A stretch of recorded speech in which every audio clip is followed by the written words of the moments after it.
Thank you sir. सबसे पहले तो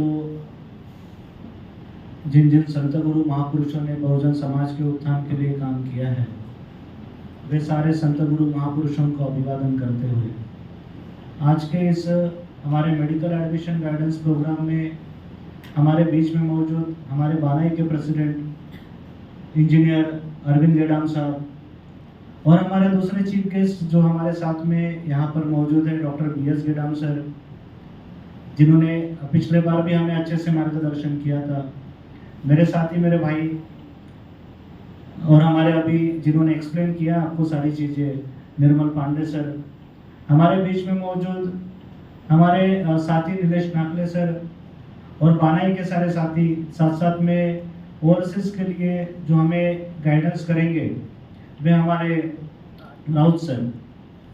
और इस स्टेट एडमिशन प्रोसेस को अभी हम थोड़ा सा आगे बढ़ाते हैं। यहाँ पर जो है बेसिकली अभी सर ने जो आपका ऑल इंडिया प्रोसेस है इसको बहुत अच्छे तरीके से आपको एक्सप्लेन किया कि ऑल इंडिया प्रोसेस में क्या क्या चीज़ें आपको फॉलो करनी होगी और किस तरीके से आप सारी तरीके से प्रोसेस में जा सकते हो। और भी सारी चीज़ें बताया सर ने कि किस तरीके से आप रिटेंशंस के लिए जा सकते हो। और सर अभी आपने जो बोला कि सारे लोग डॉक्टर नहीं है, सर भी डॉक्टर नहीं है, सर भी इंजीनियर है, सारे इंजीनियरिंग कॉलेज वाले लोग हैं, सारे इंजीनियरिंग कॉलेज वाले लोग हैं, बट वही इंजीनियरिंग कॉलेज वाले लोग एक्सपर्टाइज है एडमिशन प्रोसेस में, क्योंकि उनका डेप्थ ऑफ नॉलेज उसी में है। तो स्टेट एडमिशन प्रोसेस के रिगार्डिंग अभी आगे बढ़ते हैं कि इसके प्रीवियस में भी हमने लास्ट टाइम बात की थी कि स्टेट एडमिशन प्रोसेस जो शुरू होने वाली है, नीट का रिजल्ट आने का था और हमने बोला था कि स्टेट एडमिशन प्रोसेस अभी कुछ ही दिनों में शुरू हो जाएगी, बट इसके पहले जो है ऑल इंडिया का प्रोसेस शुरू हो चुका है। ऑल इंडिया का प्रोसेस पहले ही शुरू होता है, आज से आपको ऑप्शन फॉर्म फिल करना था, ऑल इंडिया का रजिस्ट्रेशन आपका शुरू हो चुका है। तो ये स्टेट वाला जो प्रोसेस है बेसिकली अभी नोटिफिकेशन तो आया है इसके ऊपर में, तो नोटिफिकेशन आया है 24 से ये प्रोसेस शुरू हो जाएगा, 24 से। अभी हम देखते हैं कि यहाँ पे स्टेट एडमिशन प्रोसेस जो है, तो स्टेट एडमिशन प्रोसेस के लिए हमें ये जो वेबसाइट है, ये वेबसाइट के ऊपर में हमें जाना है www.mahacet.org, www.mahacet.org, इस वेबसाइट के ऊपर में आपको जाना है। इस वेबसाइट के ऊपर में आप जाएंगे तो यहाँ पर जाने के बाद में आपको एक लिंक दिखाई देगा, नेक्स्ट। यहाँ पर जाने के बाद में आपको इसके प्रीवियस मतलब इस तरीके से आपको ये सारा दिखाई देगा स्टेट एडमिशन प्रोसेस के रिगार्डिंग। ये वेबसाइट के ऊपर में जाने के बाद में आपको इस साइड में जाएंगे तो ये पोस्ट ग्रेजुएट वाले कोर्सेज, फिर अंडर ग्रेजुएट वाले कोर्सेज, इस तरीके से सारा ये पोर्टल पे दिखाई देगा।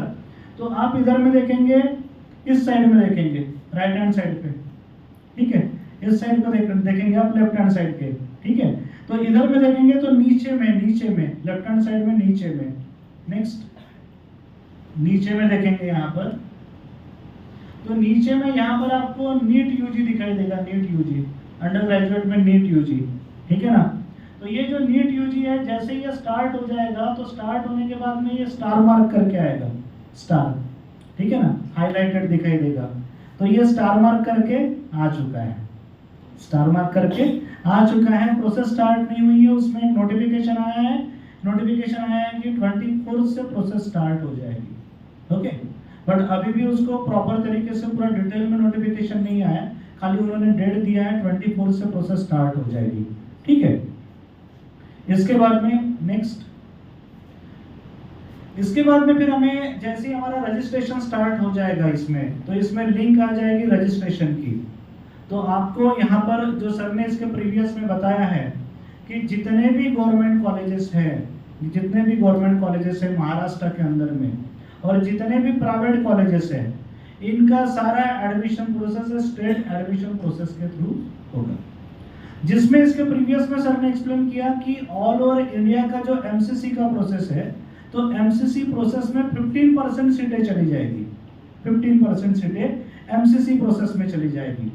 जैसे कि हम देखते हैं कि ऑल इंडिया के अंदर में राइट नाउ लास्ट ईयर तक 353 गवर्नमेंट कॉलेजेस, 353 गवर्नमेंट कॉलेजेस, तो ये 353 जितने भी गवर्नमेंट कॉलेजेस थे, तो ये 353 गवर्नमेंट कॉलेजेस की सारा जो काउंसलिंग था 15% का, तो एमसीसी के थ्रू, ठीक है। अब महाराष्ट्र के अंदर के गवर्नमेंट कॉलेजेस कितने, राइट नाउ अभी तक 29 गवर्नमेंट कॉलेजेस महाराष्ट्र के अंदर में, 29 गवर्नमेंट कॉलेजेस। अब ये 29 गवर्नमेंट कॉलेजेस में 4850 सीट्स, 4850 सीट। अब इसमें कुछ कॉलेजेस बढ़ने वाले हैं सर, अभी तक तो कॉलेजेस का आया नहीं है, बट कॉलेजेस बढ़ने वाले हैं। पालघर का कॉलेज बढ़ेगा, अमरावती का कॉलेज बढ़ेगा, देन आफ्टर जालना का कॉलेज बढ़ेगा। तो इस तरीके से हो सकता है कि 9 गवर्नमेंट कॉलेजेस बढ़ जाएंगे, 9 government college. Basically 14 government colleges बढ़ने वाले थे, बट 9 गवर्नमेंट कॉलेजेस बढ़ जाएंगे, तो 100 सीट ऐसी बढ़ जाएगी उन कॉलेजेस में भी। बट अभी अगर हम लास्ट ईयर के इसके हिसाब से देखें तो 4850 सीट गवर्नमेंट कॉलेजेस की, उसमें से 85% जो सीट है, 85% सीट का जो काउंसलिंग है, जो गवर्नमेंट कॉलेज का काउंसलिंग है, इसके थ्रू होगा, ठीक है। और उसके बाद में प्राइवेट कॉलेजेस, तो प्राइवेट कॉलेजेस जो है, तो प्राइवेट कॉलेजेस भी गवर्नमेंट में सीट सरेंडर करते हैं, उनको सरेंडर करना पड़ता है, ठीक है। उनमें जो भी 100% सीटें होगी, तो 100% सीट में से उनका एनआरआई कोटा अगर हमने छोड़ दिया, एनआरआई कोटा 15% का एनआरआई कोटा अगर हमने छोड़ दिया, तो रिमेनिंग जो भी है उनको स्टेट प्रोसेस के लिए सरेंडर करनी पड़ती है सीटें। तो सारी सीटें यहाँ पे स्टेट प्रोसेस में सरेंडर हो जाएगी। जैसे कि लास्ट ईयर जो कॉलेजेस ने कुछ सीटें फिल की थी मैनेजमेंट के थ्रू, तो बेसिकली वो मैनेजमेंट के थ्रू सीट फिल नहीं हुई थी, वो इंस्टीट्यूट कोटा के थ्रू सीट फिल हुई थी। जैसे कि वैकेंसी राउंड बढ़ते गया, और वो जो सीटें फिल हुई थी वो इंस्टीट्यूट कोटा के थ्रू फिल हुई थी, ये काउंसलिंग के थ्रू फिल हुई थी, ठीक है। तो चलो अभी हम चलते हैं थोड़ा सा प्रोसेस की तरफ में। तो ये जो सीईटी सेल का है, तो सबसे पहले आपको रजिस्ट्रेशन प्रोसेस कंप्लीट करना पड़ेगा, ऑनलाइन रजिस्ट्रेशन, एप्लीकेशन फॉर्म आपको फिल करना पड़ेगा। अब ये जो एप्लीकेशन फॉर्म है, तो इसमें आपको सारे डिटेल्स आपके ऐड करने हैं, आपके सारे डिटेल्स, आपका नाम, फादर नेम, देन योर आपका डेट ऑफ बर्थ, जो भी सारे डिटेल्स आपको ऐड करने हैं। इसके बाद में आपका आएगा वहाँ पे नीट का जो रिजल्ट है, नीट का रिजल्ट आपको वहाँ पे ऐड करना है। उसके बाद में एचएससी का डेटा, तो एचएससी का जो डेटा है, तो वहाँ पर एक ऑप्शन आएगा नीचे में गेट डेटा करके ऑप्शन आएगा, तो आपको एचएससी का डेटा गेट डेटा के ऊपर में अपना सीट नंबर डलवा दीजिए। सीट नंबर डलवाने के बाद में आप गेट डेटा कर लीजिए, एचएससी का सारा डेटा आपका रिट्रीव हो जाएगा, वहीं पे आ जाएगा, ओके। अब एचएससी का डेटा, उसके बाद में एसएससी का डेटा उसके पास में नहीं है, तो आपको एसएससी का डेटा वहाँ पे ऐड करना पड़ेगा, ठीक है। अब ये सारा रजिस्ट्रेशन प्रोसेस, उसमें कास्ट जो भी है, ये सारी चीजें आपको ऐड करने के बाद में आपको रजिस्ट्रेशन प्रोसेस कंप्लीट करनी है, एंटायर रजिस्ट्रेशन प्रोसेस आपको कंप्लीट करनी है। अब रजिस्ट्रेशन प्रोसेस कंप्लीट होने के बाद में फिर वहां पर फीस का भी ऑप्शन आएगा। अब फीस का जो ऑप्शन आएगा, तो इसमें जो है 3 टाइप के फीस स्ट्रक्चर है। एक तो है अगर आपको काउंसलिंग प्रोसेस सिर्फ गवर्नमेंट कॉलेज के लिए जाना है, तो आपको 1000 रुपीज फीस पे करना पड़ेगा, अगर आपको गवर्नमेंट कॉलेज के काउंसलिंग प्रोसेस में जाना है। और अगर आपको प्राइवेट कॉलेज के काउंसलिंग प्रोसेस में जाना है ओनली, तो आपको 5000 रुपीज फीस पे करना पड़ेगा, 5000 रुपीज फीस पे करना पड़ेगा। और अगर आपको दोनों के काउंसलिंग प्रोसेस में जाना है, गवर्नमेंट और प्राइवेट कॉलेज दोनों के काउंसलिंग प्रोसेस में जाना है, तो आपको 6000 रुपीज की फीस पे करना पड़ेगा, ठीक है। तो ये फीस वाला सारा कॉलम उसमें आ जाएगा। अब फीस वाला कॉलम आएगा, साथ साथ में आपको इसमें डॉक्यूमेंट्स जो है, अभी इसके प्रीवियस में सर ने आपको बताया कि कौन से डॉक्यूमेंट्स आपको लगने वाले हैं, जिसमें आपका 10 का मार्कशीट, 12 का मार्कशीट, डोमिसाइल सर्टिफिकेट, ये सारी चीजें आपको यहाँ पे आएगी। और उसमें टाइप ऑफ कैंडिडेट भी रहेगा, इसमें प्री में ही आएगा कैंडिडेट का टाइप क्या है, ए टाइप कैंडिडेट है, बी टाइप है, सी टाइप है, डी टाइप है। अगर ए टाइप कैंडिडेट है, महाराष्ट्र के बहुत सारे बच्चे जो है वो ए टाइप कैंडिडेट में आते हैं, तो ए टाइप कैंडिडेट वाले बच्चे, फिर बी टाइप कैंडिडेट वाले बच्चे, बी टाइप कैंडिडेट वाले बच्चों में जिनके पेरेंट्स जो है, पेरेंट्स महाराष्ट्र स्टेट के अंदर में नहीं है, इस तरीके से टाइप्स है, उसमें वो क्लियर हो जाएगा आपको, उसमें क्लियरली मेंशन है, तो आपको समझ में आएगा। तो ए टाइप है, बी टाइप है, सी टाइप है, डी टाइप है, ठीक है। इस तरीके से वो स्टार्ट होगा। तो मोस्ट ऑफ बच्चों का तो वैसे ए टाइप से स्टार्ट होता है, क्योंकि यहाँ से कुछ बच्चे कोटा में भी जाते हैं पढ़ने के लिए, तो कोटा में भी जाने के बाद में एडमिशन बच्चे जो है यहीं पे लेते हैं, जो 11-12 का एडमिशन है यहीं पे लेते हैं। वो इसलिए एसेंशियल है कि आपको ए टाइप में आना है, ठीक है ना, ए टाइप में आना है, 85% काउंसलिंग में आना है। तो इसके लिए एसेंशियल है कि आप ए टाइप में आने चाहिए, ठीक है। तो ए टाइप के इसमें आप एंटर हो जाओगे तो आप 85% काउंसलिंग प्रोसेस में पूरी तरीके से आ जाओगे। इसमें सारा आपका रजिस्ट्रेशन प्रोसेस कंप्लीट करने के बाद में रजिस्ट्रेशन प्रोसेस एंटर आपका कंप्लीट हो जाएगा। उसमें आपको सारे डॉक्यूमेंट्स अपलोड करने हैं, जिसमें आपका कास्ट सर्टिफिकेट भी रहेगा, ठीक है, डोमिसाइल सर्टिफिकेट भी रहेगा।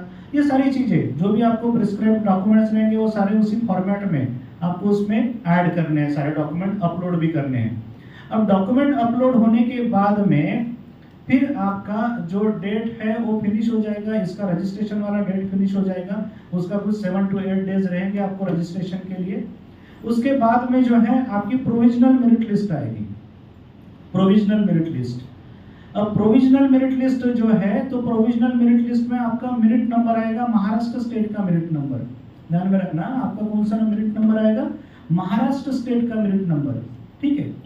वैसे नीट के मेरिट से हमें पता चल जाता है, कट ऑफ पर से पता चल जाता है कि उसको कौन सा कॉलेज मिल सकता है, ऑल इंडिया का रैंकिंग देख के, ठीक है। फिर भी उसको महाराष्ट्र स्टेट का उसका प्रोविजनल मेरिट नंबर आ जाएगा।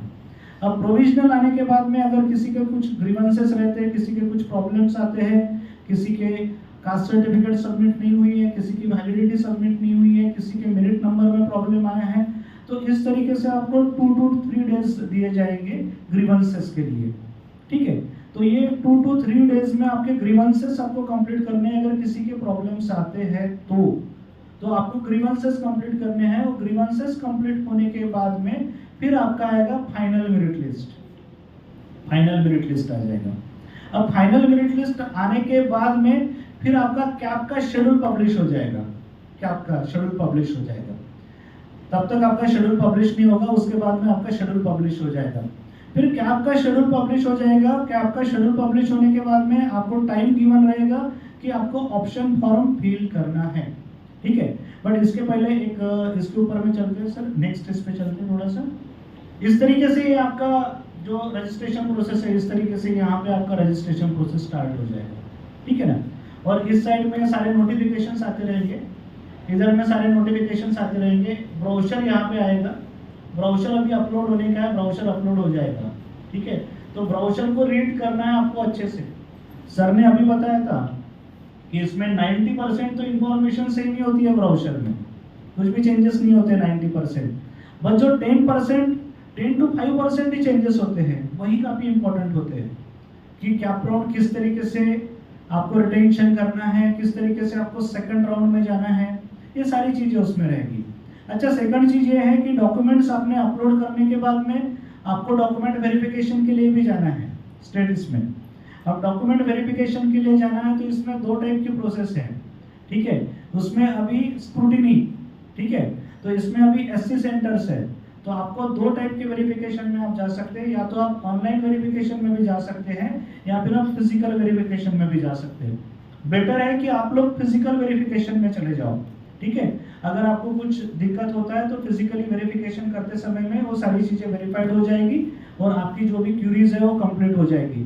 उसके बाद में ही वो आपको और चेंज करा के डॉक्यूमेंट अपलोड करना पड़ेगा।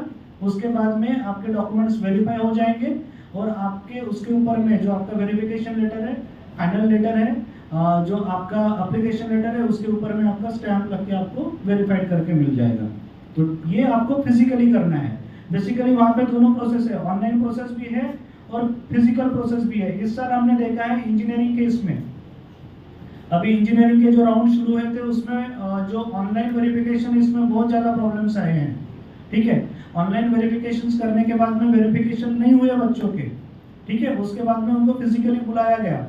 तो बेटर है कि आप ऑनलाइन वेरिफिकेशन मत करो, आप सीधा सीधा फिजिकल वेरिफिकेशन के लिए चले जाओ, तो आपके सारे डॉक्यूमेंट्स हैं वो वेरीफाइड हो जाएंगे प्री में ही। उसके बाद में आपके दिक्कत नहीं बचेंगे, ठीक है ना। और हो सके तो जल्दी करो, लेट मत करिए आप। अदरवाइज क्या होता है कि सर लास्ट डेट तो बाद में तब तक करते बैठेंगे, अभी तो डॉक्यूमेंट बनने के हैं। तो आप स्टार्ट कर दो डे 1 से, डे 1 डे 2, तो ये 2 से 3 दिन में आपको सारी चीज़ें कंप्लीट होनी चाहिए। अगर कुछ होता है उसमें डॉक्यूमेंट्स में प्रॉब्लम रहते हैं, कुछ ग्रीवेंसेस आते हैं, उसमें कुछ दिक्कतें होती है, तो आपका तुरंत में वो रेक्टिफाई हो जाएगा और आप अपलोड कर पाओगे डॉक्यूमेंट्स को। तो उस तरीके से आपको जल्दी करना है, पहले 2 से 3 दिन में आपको फिनिश करना है, ठीक है। तो इसमें ये सारी चीज़ें होगी। यहीं पे आपका रजिस्ट्रेशन प्रोसेस, रजिस्ट्रेशन का लिंक यहाँ पे आ जाएगा। यहाँ पर रजिस्ट्रेशन के लिंक में जाकर आपको रजिस्ट्रेशन करना है, ठीक है। इसके बाद में जो रजिस्टर्ड कैंडिडेट है, इसके बाद के प्रोसेस में जो भी रजिस्टर्ड कैंडिडेट है वो यहाँ पर जाकर लॉगिन करके अपने आगे के प्रोसेस कंप्लीट कर सकते हैं। जैसे कि उसको कैप राउंड 1 के लिए जाना है, उसको कैप राउंड 2 के लिए जाना है, ठीक है। तो इसमें आगे बढ़ते हैं थोड़ा सा हम, यहाँ तक क्लियर है ना। अब ये तो एलिजिबल है या नहीं है कैंडिडेट, इसके ऊपर में है, तो इसमें ऑलरेडी सेट है, ठीक है। इस साल का भी जो क्राइटेरिया है, तो इस साल का भी क्राइटेरिया जो भी आएगा, अभी ब्राउचर में क्राइटेरिया आएगा। जो हमें लग रहा था कि इस साल का क्राइटेरिया हो सकता है कि कुछ कम हो जाए, बट जो लास्ट ईयर का क्राइटेरिया है उसी के तरीके से हो सकता है कि इस साल का भी क्राइटेरिया रहे, जिसमें आपके पीसीबी वाले मार्क्स जो है, पीसीबी वाले मार्क्स, तो हो सकता है वही लास्ट ईयर का क्राइटेरिया ही रहे, जिसमें ओपन कैटेगरी के लिए जो है, ओपन कैटेगरी के लिए यहाँ पर जनरल कैटेगरी के लिए 45%, ठीक है, 135, और आपका जो रिजर्वेशन कैटेगरी है इसके लिए 40%, ठीक है, पीसीबी में। तो हो सकता है, ऐसा भी हो सकता है कि ये बढ़ भी जाए, ऐसा कोई एसेंशियल नहीं है कि लास्ट ईयर का जैसे कि वैसे रहे। हो सकता है कि यहाँ पर जो है ये क्राइटेरिया बढ़ जाए, जहाँ पर ये ओपन के लिए जो है वो 150, और कैटेगरी वाले जो बच्चे हैं तो इनके लिए 135 का एक क्राइटेरिया चला जाए, स्टेट वाला क्राइटेरिया। हाँ, ये क्राइटेरिया में चेंजेस हो सकते हैं, यहीं पे बहुत ज़्यादा दिक्कतें होती है क्योंकि इस साल काफ़ी बच्चों की दिक्कतें हुई है। सर नेक्स्ट, हाँ, अब इसके बाद में एप्लीकेशन फॉर्म तो आपका फिल हो चुका है। अभी एप्लीकेशन फॉर्म फिल होने के बाद में बेसिकली एक और चीज़ आती है कि एप्लीकेशन फॉर्म फिल करते समय में आपको प्रॉपर आपका मोबाइल नंबर ऐड करना है वहाँ पर, क्योंकि जो आपका मोबाइल नंबर एडेड रहेगा उसी मोबाइल नंबर के ऊपर में मैसेजेस आएंगे, ठीक है। और वहाँ पर मैसेजेस के बॉक्स भी गिवन है, आपको व्हाट्सएप के ऊपर भी मैसेज आएगा, मेल भी आएगा और टेक्स्ट मैसेजेस भी आएंगे। तो इस तरीके सारी जितनी भी आपकी एक्टिविटीज़ है उसका आपको रिपोर्टिंग होते रहेगा कंटिन्यू, आपको पता रहेगा कि कौन सी एक्टिविटी कंप्लीट हुई है। जैसे कि फॉर एग्जांपल आपने रजिस्ट्रेशन प्रोसेस कंप्लीट किया है, तो रजिस्ट्रेशन प्रोसेसेस आपके कंप्लीट कितने हुए हैं, वो कंप्लीट अगर हो चुका है तो उसका आपको मैसेज आएगा। उसके बाद में उसका वेरिफिकेशन के लिए आपने वेरीफाइड किया है या नहीं किया है, तो उसी आपका जब आप लॉगिन करोगे तो लॉगिन करने के बाद में वहाँ पर आपका मैसेज बॉक्स में शो होगा, और वही चीज़ें आपके मैसेजेस में भी आएंगे, आपके मोबाइल नंबर पे आएंगे, आपके व्हाट्सएप पे आएंगे और आपको ईमेल में भी आएगा, तीनों जगह पे आएगा इस बार, ठीक है। क्या क्या प्रोसेस आपने फॉलो की है। अगर आपने रजिस्ट्रेशन किया है, वेरिफिकेशन नहीं किया है, तो आप प्रोसेस से आउट हो जाओगे, आपको वेरिफिकेशन भी करना है। तो इसलिए मैंने कहा कि फिजिकल वेरिफिकेशन आपको करना है, ठीक है। तो ये सारी चीज़ें आपको वहाँ पर शुरू होगी। अगर आपके कुछ ग्रीवेंसेस होंगे वहाँ पर, तो वहाँ पर ग्रीवेंसेस भी आएंगे आपको। ग्रीवेंसेस आने के बाद में आपको बताया जाएगा कि ये एससी सेंटर पे आपको जाना है, इस एनसी सेंटर पे जाके आप आपके ग्रीवेंसेस जो है वो कंप्लीट करा सकते हो, ठीक है। तो ये आपके ग्रीवेंसेस कंप्लीट होने के बाद में जब आपकी प्रोविजनल मेरिट लिस्ट लगी रहेगी, ग्रीवेंसेस कंप्लीट होने के बाद में फाइनल मेरिट लिस्ट में हो सकता है कि अगर कोई बच्चा, ऐसा भी हो सकता है कि वो कैटेगरी वाला बच्चा है और उसका जो है ओपन में चला गया है, ठीक है।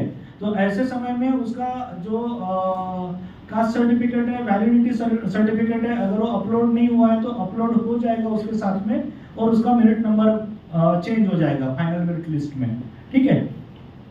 तो इस तरीके से सारी चीजें होगी। आपका रजिस्ट्रेशन प्रोसेस हो जाएगा। रजिस्ट्रेशन प्रोसेस जो एंड होगा तो आपका जो भी मोबाइल नंबर रहेगा वो मोबाइल नंबर के साथ में एंड होगा, जिसके ऊपर में ओटीपी आएगा, जिसके ऊपर में ओटीपी आएगा। ओटीपी आने के बाद में ओटीपी आप ऐड करेंगे, उसके बाद में आपका सारा प्रोसेस कंप्लीट हो जाएगा, ठीक है। इसके बाद में आगे बढ़ते हैं कि जब हम कैपराउंड फिल करते हैं, ये सारा हो जाएगा। अब जब कैपराउंड फिल करते हैं, ये तो आपका यही था कि अगर आपको जो फीस स्ट्रक्चर है, एमबीबीएस है, बीडीएस है, बीएमएस है, इसके लिए अगर आपको जाना है गवर्नमेंट कॉलेज के लिए तो आपको 1000 है, प्राइवेट कॉलेज के लिए 5000 है, दोनों कॉलेजेस के लिए जाना है तो आपको 6000। हर किसी बच्चे ने 6000 फीस पे करना चाहिए। अगर उसका स्कोर अच्छा है, अगर उसको पता है कि वो कट ऑफ देखता है, कट ऑफ से उसको पता चलता है कि उसको प्राइवेट कॉलेज में जाना ही नहीं है, उसको गवर्नमेंट कॉलेज ही चाहिए, तो फिर उसको 5000 रुपीज़ एक्स्ट्रा पे करने की जरूरत नहीं है। अदरवाइज जो भी बच्चे हैं, जो बीच में बच्चे रहते हैं, उन्होंने 6000 वाला एंटायर फीस पे करना चाहिए। ठीक है, इसके बाद में नेक्स्ट, अच्छा इसमें ऑप्शन फॉर्म जो है ये डॉक्यूमेंट अपलोडिंग वाला है। ये सारे डॉक्यूमेंट्स आपको चाहिए, एक बार आप फोटो लेके रख सकते हैं। ये सारे जो भी डॉक्यूमेंट्स है, ये सारे डॉक्यूमेंट्स आपको अपलोड करने पड़ते हैं, जिसमें एडमिट कार्ड, मार्कशीट, नीट का मार्कशीट, नेशनलिटी सर्टिफिकेट, ठीक है, उसके बाद में आपका डोमिसाइल सर्टिफिकेट, ओके, एसएससी का मार्कशीट, आपका एचएससी का marksheet, online application form NEET UG वाला, ठीक है, Aadhaar card, medical fitness certificate, जो अभी आपको सर ने बताया, medical fitness certificate, annexure H, ठीक है, प्रोफार्मा एच में रहेगा। ये जो आपका इंफॉर्मेशन ब्राउचर है, तो लास्ट टाइम बच्चों ने पूछा था कि सर एच कहाँ से मिलेगा, बहुत सारे बच्चों का फोन भी आया था। तो एच जो है, तो इंफॉर्मेशन ब्राउचर जो है उसको आप पहले डाउनलोड कर लो, कम से कम एच को निकालने के बहाने से आप ये इंफॉर्मेशन ब्राउचर को रीड तो भी कर लोगे, ठीक है ना। तो प्रोफार्मा एच वहीं से निकालना है आपको, इंफॉर्मेशन ब्राउचर से, ठीक है ना। अब वहां से प्रोफार्मा एच निकालोगे तो प्रोफार्मा एच जो है, जो अभी सर ने बताया, ध्यान में रखना है, प्लेन पेपर के ऊपर में लेना नहीं है, ठीक है। प्रोफार्मा एच को जो भी मेडिकल प्रैक्टिसर है, तो उसका जो भी लेटर पैड है, तो उसके लेटर पैड के ऊपर में लेना है, उसका एमसीआई का और रजिस्ट्रेशन नंबर रहना चाहिए उसके ऊपर में, ठीक है। तो उसी को साथ में लेके फिर आपको अपलोड करना है। उसके बाद में caste certificate, cast validity certificate, NCR वाले बच्चे होंगे तो उनको एनसीआर लगेगा, ठीक है। और ये अगर ये बच्चा ईडब्ल्यूएस में आता है तो ईडब्ल्यूएस वाला एलिजिबिलिटी सर्टिफिकेट उसको लगेगा यहाँ पर। तो ये सारे डॉक्यूमेंट्स लगेंगे, ओके। तो ये सारे डॉक्यूमेंट्स उसको अपलोड करने हैं, ऑनलाइन अपलोड करने हैं, ओके। नेक्स्ट, हाँ, तो ये जो आपका राउंड है अभी, ये हमारा जो राउंड है, round 1, round 2, mock-up rounds, state vacancy rounds, ठीक है ना। ये जितने भी सारे राउंड्स है, तो ये सारे कंप्यूटराइज राउंड्स है, ठीक है ना। ये सारे जितने भी राउंड है, ये कंप्यूटराइज राउंड है। कैप 1 राउंड, कैप 2 राउंड, ठीक है। अब cap 1 round, cap 2 round, mock-up round, okay. तो सबसे पहले तो हम बात करते हैं कैप 1 राउंड की, थोड़ा सा। अब कैप नेक्स्ट पे चलते हैं। तो कैप राउंड 1, तो कैप राउंड 1 में सबसे पहले तो आपको जितने भी ऑप्शंस फिल करने हैं, वहां पर आएगा प्रोसीड फॉर ऑप्शन फॉर्म, ठीक है, प्रोसीड फॉर ऑप्शन फॉर्म। तो ऑप्शन फॉर्म आपको फिल करना है, तो जितने भी गवर्नमेंट कॉलेजेस है, जितने भी प्राइवेट कॉलेजेस है, ये सारे गवर्नमेंट कॉलेज और प्राइवेट कॉलेज, ये जब आप ऑप्शन फॉर्म फिल करेंगे तो चॉइसेस में आपको दिखाई देंगे, ठीक है ना। तो वहां पर आपको ऊपर में लिस्ट आएगा, लिस्ट आने के बाद में वहां पर आपको जितने भी गवर्नमेंट कॉलेजेस हैं, तो आपको गवर्नमेंट कॉलेजेस दिखाई देंगे। तो सारे गवर्नमेंट कॉलेजेस आपको सिलेक्ट करके आपके इसमें लेने हैं, ठीक है। पहले ऑप्शन डायरेक्टली फिल नहीं होगा, पहले आपको सिलेक्ट करने हैं कौन से चाहिए आपको, ठीक है। तो एक चीज अभी ध्यान में रखिए, इसमें ऑप्शन फॉर्म जो है, सबसे पहला जो ऑप्शन फॉर्म आएगा वो आएगा एमबीबीएस और बीडीएस के लिए, हाँ, ए टाइप हो गया। ऑप्शन फॉर्म कौन सा हो गया? ए टाइप हो गया। तो ए टाइप का क्या आएगा आपका? Option form for MBBS and BDS, okay. तो ये ऑप्शन फॉर्म आएगा, तो इसमें आपको एमबीबीएस के भी ऑप्शन आएंगे उसी में, और उसी में बीडीएस के भी ऑप्शंस आएंगे एक ही ऑप्शन फॉर्म में। तो जो कॉलेजेस आपको चाहिए, गवर्नमेंट कॉलेजेस चाहिए तो गवर्नमेंट कॉलेजेस पहले आप सिलेक्ट करके रखिए। फिर प्राइवेट कॉलेजेस चाहिए तो प्राइवेट कॉलेजेस सिलेक्ट करके रखिए। फिर आपको बीडीएस वाले कॉलेजेस चाहिए तो बीडीएस वाले कॉलेजेस आप सिलेक्ट करके रखिए। अब बीडीएस में प्राइवेट कॉलेजेस चाहिए तो वो भी आप सिलेक्शन करके रखिए उसमें, ठीक है। अब ये सिलेक्शन करने के बाद में फिर और आपको सेव एंड प्रोसीड करना है। सेव एंड प्रोसीड करेंगे तो जितने भी ऑप्शंस आपने ऐड करे हैं, तो वो सारे ऑप्शंस जो हैं वो आपके सेव हो जाएंगे। डबल आपको करने की जरूरत नहीं है। पहले आप ऑप्शन लेके रखो कि मुझे ये ऑप्शन ये चाहिए, ठीक है, ये ऑप्शन लेके रखो। अब ऑप्शन लेके रखने के बाद में तो बेसिकली उसका एक प्रिंट आउट भी आपने ले लेना है, ठीक है, प्रिंट आउट भी लेना है आपने उसका, या फिर नोट डाउन कर लो, प्रिंट आउट भी लेना है। फिर अभी उसको जो है ऑप्शन फॉर्म आपके सिलेक्ट होने के बाद में फिर उसको देना है प्रेफरेंस नंबर। उसके बाद में उसको प्रेफरेंस नंबर देने हैं। आपको कौन सा नंबर पे, फर्स्ट नंबर पे कौन सा कॉलेज रखना है। तो इसी में बहुत सारी चीज़ें भी हो जाती है। लास्ट टाइम सर से भी वो बात हुई थी कि हमारे इंजीनियरिंग में होते रहता है वो सारी चीज़ें। इंजीनियरिंग में बहुत बार वो होते रहता है कि हम जिसमें हिट करना है, किस तरीके से आपको हिटिंग करना है, तो ये सारी चीज़ें होती है। तो बेसिकली किसी से पूछ लो, कोई काउंसलर है उससे पूछ लो, जिसको पूरी तरीके से नॉलेज है उसको पूछ लो किस तरीके से, अगर जो बच्चों का कुछ एक रेंज में है कि मेरा कहाँ पर होगा, कहाँ पर नहीं हो सकता है, या फिर अच्छा कॉलेज जो है तो मैं किस तरीके से ऑप्शन में डालूँ, तो ये सारी चीज़ें एक बार पूछ लो।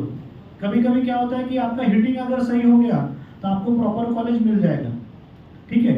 तो इसलिए वहाँ पर आपको प्रेफरेंसेस डालने हैं, नंबर 1, नंबर 2, नंबर 3, नंबर 4, इस तरीके से आपको प्रेफरेंसेस डालने हैं। तो जितने भी कॉलेजेस है वो सारे को आप प्रेफरेंसेस दे सकते हो, ठीक है।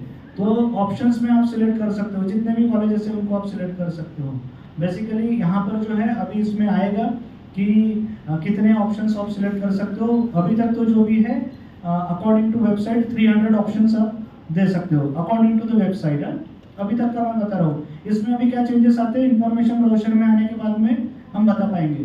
बट अभी तक कितने ऑप्शन डाल सकते हो, 300, ठीक है। तो उतने ऑप्शन अवेलेबल भी नहीं है 300। MBBS और BDS वाले इसमें उतने ऑप्शन अवेलेबल भी नहीं है। तो कहने का मतलब है कि आप सारे ऑप्शंस उसमें ऐड कर सकते हो। टाइप बी जाएगा, पार्ट बी जाएगा। अब पार्ट बी में आ गया आपका BMS, BHMS और BUMS, ये पार्ट बी में आएगा। सर इसके हाँ, तो ये पार्ट बी में आएगा, नहीं प्रीवियस, हाँ पार्ट बी में आएगा आपका BMS, BUMS और BHMS सिर्फ आपके पार्ट बी में आएगा, ठीक है। उसके बाद में पैरामेडिकल के लिए आपका पार्ट सी आएगा, ठीक है। जो भी बाकी की ब्रांचेस है उसके लिए पार्ट सी आएगा। तो जो बच्चे BMS, BHMS और BUMS के लिए अप्लाई करना चाहते हैं तो उनको सेकंड वाला ऑप्शन फॉर्म फिल करना पड़ेगा, ठीक है। उसका सेपरेट लिंक आएगा, option form for BMS, BHMS, BUMS। और जिनको MBBS और BDS वाला फिल करना है तो वो पार्ट ए रहेगा, ठीक है। उसका लिंक सेपरेट रहेगा, BMS, BHMS, BUMS वाला लिंक सेपरेट रहेगा। पैरामेडिकल के लिए जाना है तो उसका लिंक सेपरेट रहेगा। और बेसिकली ये सारी जो चीज़ें हैं, ऑल थिंग्स एक ही रजिस्ट्रेशन से होगा। सेपरेट MBBS, BDS के लिए सेपरेट रजिस्ट्रेशन, BMS के लिए सेपरेट रजिस्ट्रेशन, ऐसे आपको सेपरेट रजिस्ट्रेशन करने की जरूरत नहीं है। सिंगल रजिस्ट्रेशन में से आप जितने भी सारे कोर्सेस है, मेडिकल के कोर्सेस, BMS, BHMS, BUMS, जितने भी सारे कोर्सेस है वो सारे कोर्सेस के लिए आप सिंगल रजिस्ट्रेशन में से जा सकते हो, ठीक है। इसके अलावा कोई दूसरे रजिस्ट्रेशन करने की आपको जरूरत नहीं है। अब कैप राउंड होने के बाद में जब आपका कैप राउंड वाला जब आप ऑप्शन फिल करोगे, ऑप्शन फिल करने के बाद में जब आप उस ऑप्शंस जो है तो ये आप उसको कंफर्मेशन करोगे, तो कंफर्मेशन करते समय में अगेन आपको फिर वो पासवर्ड मांगेगा, तब आपको पासवर्ड डालना है। और जो भी आपका रजिस्टर्ड मोबाइल नंबर है उसके ऊपर में OTP आएगा, ठीक है। उसके ऊपर में OTP आने के बाद में आपको OTP उसमें डालना है। उसके बाद में आपका प्रोसीड हो जाएगा, यानी आपका ऑप्शन फॉर्म जो है वो फ्रीज हो जाएगा, फाइनलाइज हो जाएगा। उसके बाद में आप ऑप्शन फॉर्म को चेंज नहीं कर सकते हो। उसके प्री में आपको जितने भी बार ऑप्शन फॉर्म चेंज करना है आप चेंज कर सकते हो। आपको प्रेफरेंसेस चेंज करने हैं, आप प्रेफरेंसेस चेंज कर सकते हो। बट एक बार ऑप्शन फॉर्म आपका कंफर्मेशन हो गया, उसके बाद में आप ऑप्शंस को चेंज नहीं कर पाओगे। तो बेटर है कि एक ही बार, बेटर है as per my view, better है कि आप एक ही बार जो है, जो बच्चे MBBS, BDS, ठीक है, एक ही बार आप मैक्सिमम ऑप्शंस उसमें डाल दो। मैक्सिमम ऑप्शंस मतलब सारे ऑप्शंस उसमें ऐड कर दो, ठीक है, ताकि सारे ऑप्शंस आपके पास में रहेंगे। बट डिपेंड है आपके प्रेफरेंसेस के ऊपर में, जो भी बेटर प्रेफरेंस रहेगा वो आपको कॉलेज मिल सकता है, उसकी प्रोबेबिलिटी आपकी बढ़ जाएगी। तो आप सारे ऑप्शंस एक बार उसमें डाल दो, ये मेरा सजेशन है आपको, ठीक है। अब ये होने के बाद में फिर आपका अलॉटमेंट आएगा कि कौन से बच्चे को कौन सा कॉलेज मिला है, इसका अलॉटमेंट आएगा। अब अलॉटमेंट आने के बाद में फिर आपको उस स्पेसिफिक कॉलेज में जहां पर आपको अलॉटमेंट आया है वहां पर जाकर आपको फिर रिपोर्टिंग करनी है। अब रिपोर्टिंग करनी है तो वहां पर जाकर फिर आपका आएगा स्टेटस रिटेंशन फॉर्म। अब यहाँ पर चीजें वैरी होती है, तो इस साल जो भी कुछ चेंजेस आएंगे तो स्टेटस रिटेंशन फॉर्म किस तरीके से फिल करना है इसके ऊपर ही मैक्सिमम चेंजेस आते हैं। ठीक है, अब यहाँ पर क्या होता है कि जो आपको कॉलेज अलॉट हुआ है, अगर आपको लगता है कि इससे बेटर और कॉलेज मिल सकता है, ठीक है, तो ये एक ऑप्शन आपके पास में होता है। सेकंड होता है कि I am satisfied with this option. अगर आप सेटिस्फाइड है तो आपको स्टेटस रिटेंशन फॉर्म को फिल करना है और जो भी डीडी है, डीडी आपको जाकर सबमिट करना है।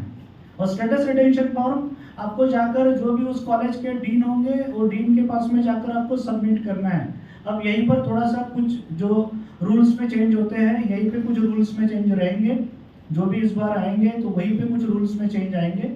ठीक है, वो हम आपको अपडेट कर देंगे क्या उसमें रूल्स में चेंज आते हैं, वैसे आपको इन्फॉर्मेशन ब्राउज़र में फिर भी पता चल जाएगा।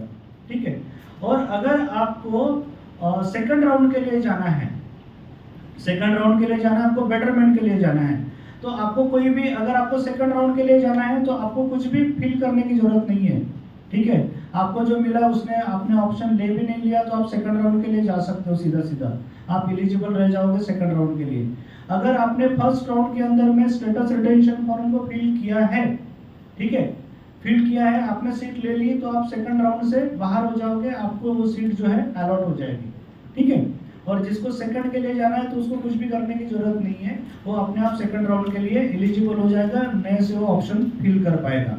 ठीक है, अभी बीच वाली जो एक चीज बचती है कि वो अगर सेटिस्फाइड है उसमें से और उसको बेटरमेंट के लिए जाना है, बेटरमेंट के लिए, तो जो भी उसमें स्टेटस रिटेंशन फॉर्म बेटरमेंट के लिए, तो यहाँ पर एक चीज है, इस साल हो सकता है सर यहाँ पे कुछ चेंजेस आए, क्योंकि लास्ट टाइम भी इसी के बीच में जो भी है वो चेंजेस आए थे। सबसे ज्यादा कॉम्प्लिकेटेड जो प्रोसेस था वो स्टेटस रिटेंशन वाला ही कॉम्प्लिकेटेड प्रोसेस था, जिसमें 26,500 का, कुछ सिर्फ 26,500 का एक डीडी उसमें देना था, और 26,500 का डीडी देने के बाद में आप वहाँ पे स्टेटस रिटेंशन फॉर्म इसके प्रीवियस में फिल नहीं करना था।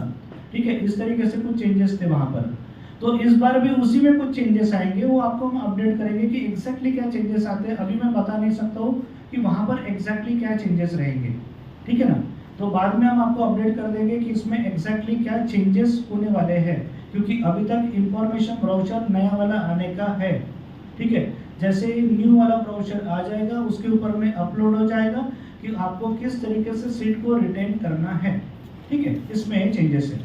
ठीक है, अब जो भी बच्चे सेकंड राउंड के लिए जाते हैं तो बच्चे सेकंड राउंड के लिए जा सकते हैं इसके बाद में, जिनको फर्स्ट राउंड में कॉलेज नहीं मिला वो बच्चे, और जिन्होंने फर्स्ट राउंड का कोई कॉलेज नहीं लिया वो सेकंड राउंड के ऑप्शन उसी तरीके से फिल कर सकते हैं जिस तरीके से उन्होंने राउंड 1 के ऑप्शन फिल किए हैं।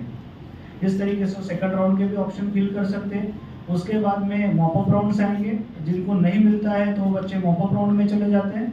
तो इस तरीके से ये राउंड की प्रोसेस शुरू हो जाएगी। ठीक है, अभी सबसे पहले तो आपको कॉन्सेंट्रेट करना है कि अभी जो भी आपका ऑल इंडिया का राउंड आया है तो पहले ऑल इंडिया का राउंड को आपको वहाँ पे रजिस्ट्रेशन करना है। ठीक है, ऑप्शन फॉर्म को फिल करना है। ठीक है, तो इस पे आपको कॉन्सेंट्रेट करना है। उसके बाद में 24 से ये राउंड शुरू होने वाला है आपका स्टेट वाला राउंड। तो स्टेट वाला जो राउंड 24 से स्टार्ट होगा, तो स्टेट वाले राउंड में सबसे पहले आपको रजिस्ट्रेशन प्रोसेस करना है। अब रजिस्ट्रेशन प्रोसेस कंप्लीट होने के बाद में जितने भी सारे डॉक्यूमेंट्स है वो सारी चीजें अपलोड होने के बाद में फिर ऑप्शन फॉर्म के लिए उसके बाद में जाना है। तो सबसे पहले तो आपको रजिस्ट्रेशन प्रोसेस कंप्लीट करना है, इसके बाद में ऑप्शन फॉर्म के लिए जाना है। यहाँ तक का प्रोसेस तो मैंने आपको बता दिया। ठीक है, अब रिटेंशन किस तरीके से करना है और किस तरीके से सीट को छोड़ना है, इसके लिए कुछ नए गाइडलाइंस आएंगे इस साल, आने वाले नए गाइडलाइंस, तो उसके हिसाब से फिर हम अपडेट आपको कर देंगे। मुझे लगता है कि ये सारी इन्फॉर्मेशन एक प्रॉपर इन्फॉर्मेशन आपको रही होगी, मोस्ट ऑफ चीज़ें आपको पता चली होगी।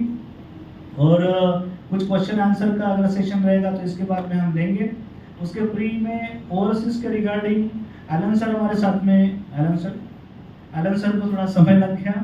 बेसिकली मिस्टर एलन इब्राहिम हमारे साथ में रहने वाले थे ओवरसीज के रिगार्डिंग, बट ओवरसीज के रिगार्डिंग अभी आपको राउत सर एक्सप्लेन करेंगे कि क्या क्या अपॉर्चुनिटीज़ है इन ओवरसीज। तो ये सारी चीज़ें वो आपको एक्सप्लेन करेंगे और इसके बाद में हम क्वेश्चन आंसर का सेशन लेंगे। Thank you.